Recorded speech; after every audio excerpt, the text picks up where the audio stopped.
Well, now the state itself is overseeing the biggest school construction project ever in our state, and the I-Team has found it's engaged in some of the very same practices it condemned just 2 years ago. Tonight, you'll see why some say that's driving costs through the roof.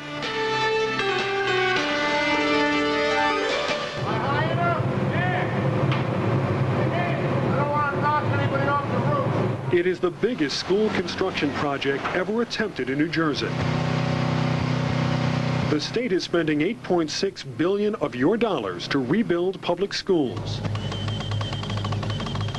A lot of that money going for roofing work. It's the first real test for New Jersey's new School Construction Corporation. Every level, every step of the way is monitored. 2 years ago, the State Commission of Investigation issued a scathing report on school roofing. It found districts wasted millions on roofs that were of excessive cost and questionable quality. Bids were rigged, and key players in some projects had criminal records. The taxpayer is paying top dollar when they don't necessarily need to be paying top dollar. The state legislature responded with a new law, putting New Jersey's biggest school project in the hands of the Economic Development Authority, the EDA. Well, certainly we don't experience those abuses in our program. But a News 12 New Jersey I-Team investigation finds there are still problems with school roofing projects in New Jersey. Under the state's open records law, we reviewed every roofing project paid for with EDA dollars. What we found raises questions about exactly how much has changed. Is it any better now than it was 2 years ago? I don't believe so. It may in fact even be worse. Doug Wicks is a retired roofing consultant, one of the whistleblowers who sparked the state investigation. He says many roofers who once fought against abuses have simply given up. And they're not even going to try anymore. They're just going to go along and play the game. So in this essence, the bad guys won. Our investigation found 1 out of every 3 school roofing contracts went to the same so-called premium roof manufacturers criticized by state investigators. One of them, W.P. Hickman of Ohio, was accused of paying architects under the table to get its products used, although no charges were ever filed. Yet our investigation found Hickman roofs were used in nearly 15% of EDA jobs, including this one in Harrison. The state investigation found no evidence premium products are any better, but they are a lot more expensive. This roofer would only talk to us if we concealed his identity. He's afraid by coming forward, he could be cut out of future roofing projects. Modified coal tars. They can be anywhere from $2,500 a ton to $3,300 a ton. That's up to 11 times more expensive. And what's in modified coal tar that makes it cost so much? None of the premium roofing companies will say. I have no idea what they do with it or why it needs to be modified. Officials with Hickman declined to be interviewed for this report. In the past, they've insisted their products are worth the extra money because they're better than conventional materials. But state investigators didn't think so, and neither do most of the roofers we spoke to. You're dealing with a product that may be 11 times more expensive than a conventional material. Is it 11 times better? No, and sometimes it's questionable whether it is even better at all. Why do the premium roofing companies fight so hard to keep their materials secret? Sources in the industry tell the I-Team it doesn't just have to do with what's inside the roof. It also has a lot to do with what's inside state roofing contracts like this one. It calls for material by Hickman or an equal.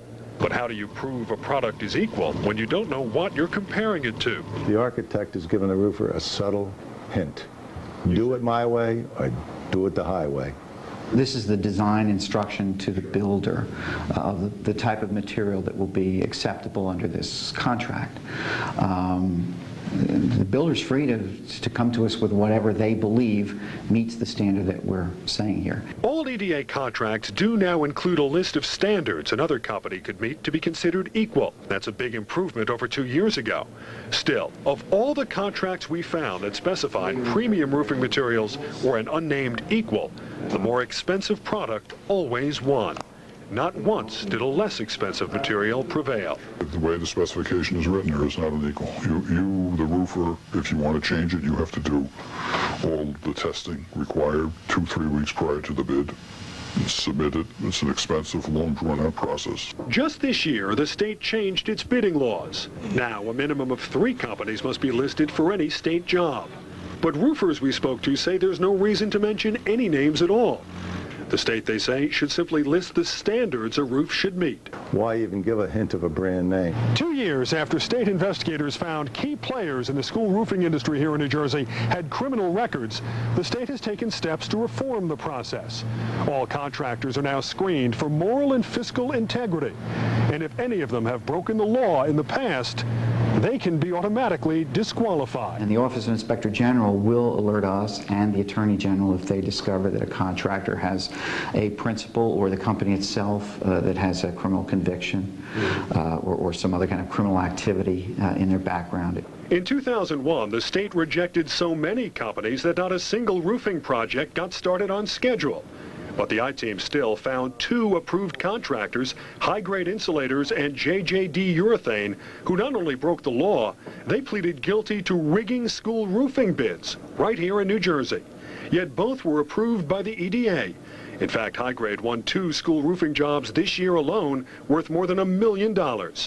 Yes, the convictions were 14 years ago, but many roofers we spoke to say it sends a terrible message. He put the fox in charge of the hen's house. The president of High-Grade declined our request for an interview. So 2 years after the State Commission of Investigation report, where do things stand in school roofing in New Jersey? The state EDA insists it's on the right track. You know, we're certainly interested in rooting out the problems and trying to make for a better process. We think we have the mechanism to do that. But at a time when state aid to many school districts has been frozen. With this budget, we are living within our means and making wise choices that invest in our future. A time when school districts are asking voters to raise their taxes to avoid cutting programs. That's absolutely ridiculous. A lot of people around here can't afford it. They're going to have to get other jobs just to pay it, and when is it going to stop? New Jersey taxpayers continue to foot the bill for some of the most expensive school roofs money can buy. The big investigation turned out to be a farce. Turned out to be a joke. And it's right back to square one. Business as usual.